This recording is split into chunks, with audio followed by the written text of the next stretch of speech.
गंगाखेड परभणी रस्त्यावर या ठिकाणी खूप मोठा अपघात या ठिकाणी झालेला आपण बघू शकता. या आयसरनं या टू व्हीलर गाडीला या ठिकाणी उडवून गेलेला आहे. या ठिकाणी गंभीर जखमी एक प्रवासी या ठिकाणी टू व्हीलर गाडीचा झालेला आहे. आपण या ठिकाणी बघू शकता.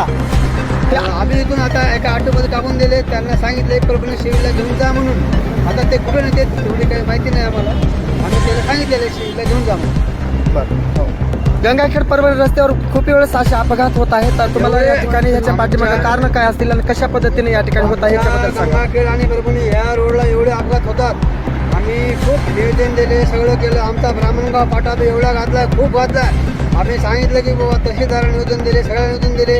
आमच्या ब्राह्मणगाव फाट्यावर तुम्ही गतिरोधक टाका, ब्रेकर टाका.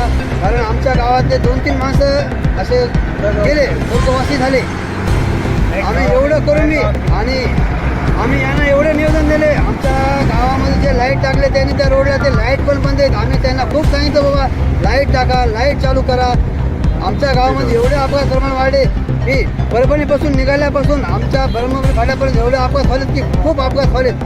आम्ही याला खूप सांगितलेले. ओके. मी ब्राह्मणगावचा आहे.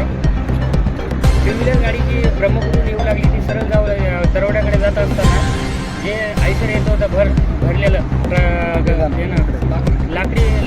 लाकड्याचे भरले होतं लाकड्यानं, ते जोरात आलं आणि डायरेक्ट गाडीवाल्याला उडीलं डायरेक्ट गाडीवाला बाहेर रस्त्याच्या काठाला पडला. अशा बेशिस्त आवश्यक पडल्या की तो त्याला असं म्हणजे काहीच सुधारलं नाही. आम्ही उचललं त्याला आणि ऑटोमध्ये टाकलं.